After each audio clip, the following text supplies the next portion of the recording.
Hello friends, welcome to this video. आज हम लोग बात करने वाले हैं एसएससी जीडी कांस्टेबल का जो एग्ज़ाम हुआ था 28 फरवरी 2024 को, उसके सेकंड शिफ्ट के जीके के 20 क्वेश्चन हैं, उनके बारे में हम डिटेल में बात करेंगे। उम्मीद है आप वीडियो में लास्ट तक बने रहेंगे। तो चलिए बिना देर किए शुरू करते हैं। पहला क्वेश्चन है, भारत सरकार ने हाल ही में राजीव गांधी खेल रत्न पुरस्कार का नाम बदलकर क्या रख दिया है? तो इसका सही ऑप्शन है ऑप्शन नंबर ए, यानी मेजर ध्यानचंद पुरस्कार। यानी जो पहले राजीव गांधी खेल रत्न पुरस्कार था उसका नाम अब मेजर ध्यानचंद पुरस्कार रख दिया गया है। अच्छा, जो राजीव गांधी खेल रत्न पुरस्कार है ये खेल यानी स्पोर्ट के क्षेत्र में भारत में सबसे बड़ा सम्मान है। जैसे भारत में सबसे बड़ा नागरिक सम्मान है भारत रत्न, वैसे ही स्पोर्ट के क्षेत्र में सबसे बड़ा सम्मान है राजीव गांधी खेल रत्न पुरस्कार। उसी का नाम अब मेजर ध्यानचंद पुरस्कार हो गया है। अच्छा, जो ये राजीव गांधी खेल रत्न पुरस्कार है इसके प्रथम प्राप्तकर्ता यानी प्रथम विजेता कौन थे भारत में? तो वो थे विश्वनाथन आनंद, जो शतरंज के एक खिलाड़ी हैं। तो आपको इतनी बात याद रखनी है। अच्छा, राष्ट्रीय खेल दिवस कब मनाते हैं?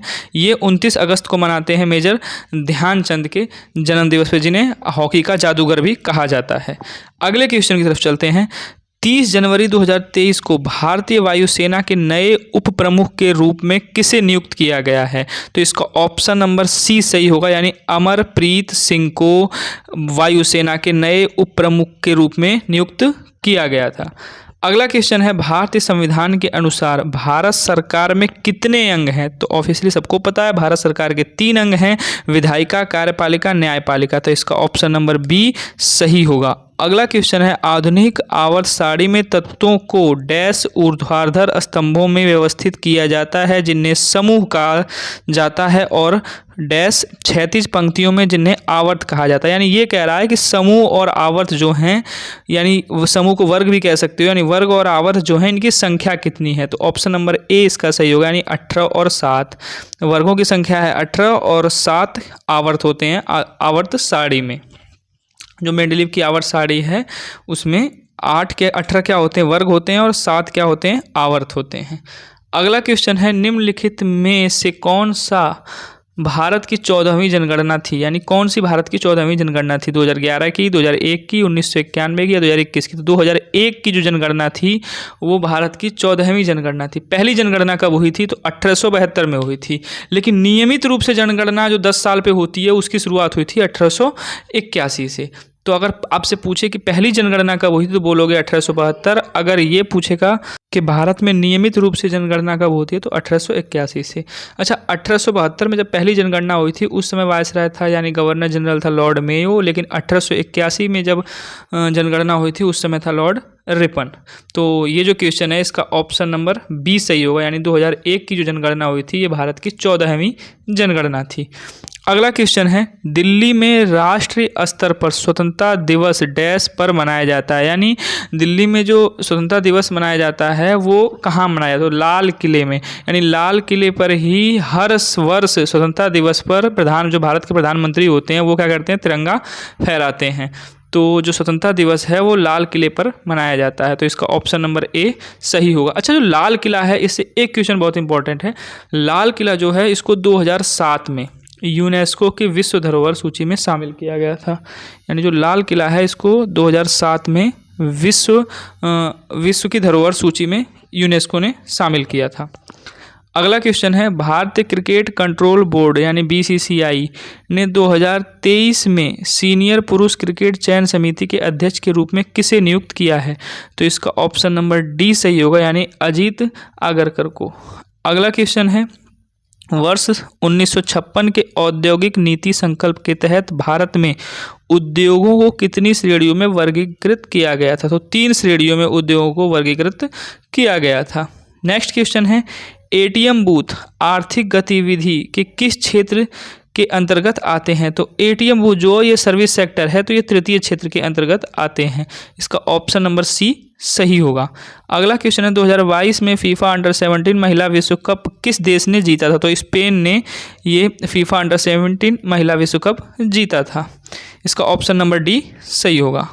अगला क्वेश्चन है, 2011 की भारत की जनगणना के अनुसार प्रारंभिक बचपन 0 से 6 वर्ष का लिंगानुपात प्रति 1000 पुरुषों में महिलाएं क्या हैं? तो इसका ऑप्शन नंबर ए सही होगा, यानी 919। नेक्स्ट क्वेश्चन है हरित क्रांति वर्ष 1965 में शुरू हुई थी और भारत की कौन सी पंचवर्षीय योजना 1961 से 65 के मध्य थी। तो तीसरी पंचवर्षीय योजना 1961 से 65 के मध्य थी। तीसरी पंचवर्षीय योजना में ही हरित क्रांति की अवधारणा को लिया गया था, यानी हरित क्रांति की शुरुआत तीसरी पंचवर्षीय योजना के तहत ही हुई थी।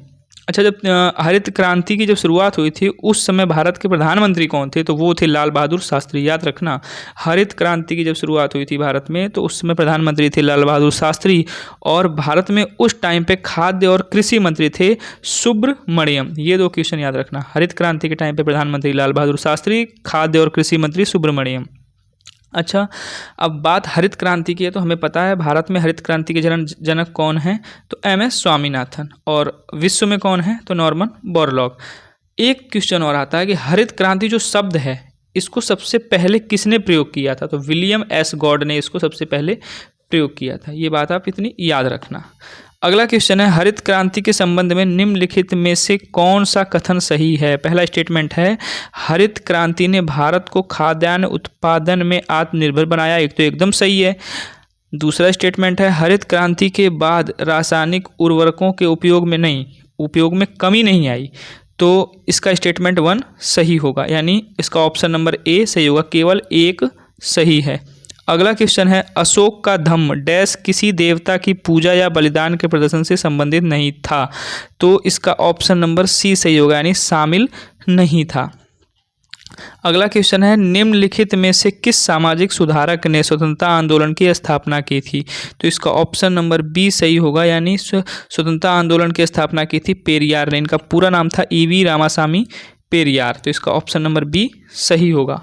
नेक्स्ट क्वेश्चन है M.K. सरोजा जिनका जून 2022 में निधन हो गया, वे किस नृत्य शैली के लिए जानी जाती थी? तो भरतनाट्यम के लिए वो फेमस थी। तो इसका ऑप्शन नंबर C सही होगा। भरतनाट्यम कहाँ का है? तो ये तमिलनाडु का शास्त्रीय नृत्य है। आपको कमेंट सेक्शन बताना है भारत में कुल शास्त्रीय नृत्यों की संख्या कितनी है। अगले क्वेश्चन की तरफ चलते हैं।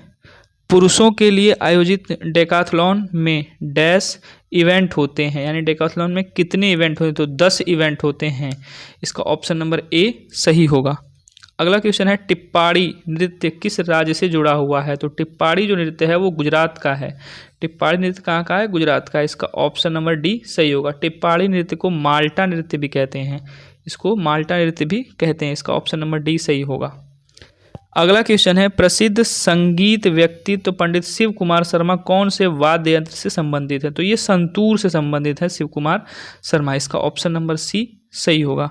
नेक्स्ट क्वेश्चन है वर्ष 2023 में स्वतंत्रता दिवस पर किस राज्य सरकार ने मुख्यमंत्री निःशुल्क अन्नपूर्णा खाद्य पैकेट योजना शुरू की थी? तो राजस्थान गवर्नमेंट ने ये शुरू की थी। इसका ऑप्शन नंबर A सही होगा।